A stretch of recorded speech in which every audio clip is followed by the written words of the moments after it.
So now that we talked a little bit about wellness and worthiness, I want to explore the connection with fairness, which in my view is the third pillar for the common good. So we have three pillars: wellness, worthiness, and fairness. We reviewed a little bit about wellness and worthiness and why they are important to society. Let's talk now about fairness. There are several types of fairness or justice. Here, I will just focus on three: distributive justice, procedural justice, and corrective justice. Let me define each one. Distributive justice is the fair and equitable allocation of outcomes, such as resources and opportunities in society. Procedural justice, in turn, is the enactment of fair processes involving voice and choice. Corrective justice is the act of addressing wrongdoing to restore fairness. For example, affirmative action, or reparations, or truth and reconciliation commissions. So these three types of justice are key in the promotion of the common good. Now, there is a lot of confusion around distributive justice. So I would like to spend a few moments explaining what is it and how to make decisions regarding the fair distribution of resources and obligations in society. Distributive justice is defined by Miller as to each his or her due, or by Michael Sandel as giving people what they deserve, giving each person his or her due. In other words, giving people what they deserve, what they have a rightful claim to. Now, the question is, how do we ascertain what is due a person? We can consider different criteria: equity, merit, need, equality. These criteria are not mutually exclusive. And the main point I want to emphasize is that context should determine what criterion must be preferred in each case. In social conditions of inequality, we must accord preference to needs over merit and ability, because people do not start the race of life in the same place. Some people have more access to resources than others.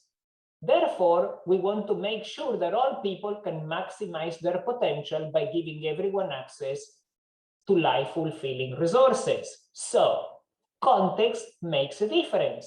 Under conditions of inequality, we accord preference to needs. Now, under conditions of relative equality, where the gap between classes is not very pronounced, it is possible to favor merit and effort over needs, because some people invest more in their education or their work. So when there are a limited number of scholarships, for example, available, and all students have access to similar opportunities, and they are all afforded equal resources, I think it's acceptable to reward the ones who work harder. In a context of plenty of opportunities for everyone, it is possible indeed that ability and effort will be the preferred choice. So, second bullet here, when inequality is not pronounced, individuals and societies achieve better outcomes. People do not object to inequalities based on ability and effort, provided there is fairness in the opportunities, and opportunities are distributed widely.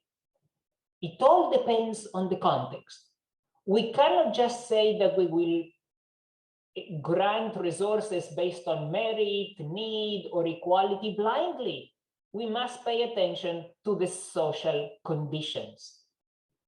Now, this is a bit of a complicated table, but I will explain it to you because I think it's important to understand how expressions of worthiness or mattering come across in different types and levels of justice. So we can see 3 types of justice across 3 rows on the left-hand side: distributive, procedural, and corrective. These are the types of justice I talked about before. And we can see 4 levels of justice across the 4 columns: intrapersonal, interpersonal, organizational, and communal. Inside each cell of the table, you can see 4 sounds. So, for example, FV, the letters FV mean feeling valued. In green, feeling valued represents a positive expression of mattering. So here we can see self-regard at the distributive intrapersonal level. AV means adding value. So for example, in the intrapersonal distributive cell, we can see self-efficacy. So the red letters mean feeling devalued or adding value denied. So the way it works is that there are psychological expressions, feelings, psychological phenomena in each one of these cells.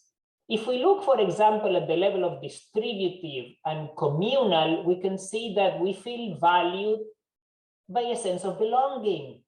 We feel devalued when there is discrimination. We are able to add value and we develop a sense of meaning. And you can see throughout the table how important it is to pay attention to mattering at all these levels.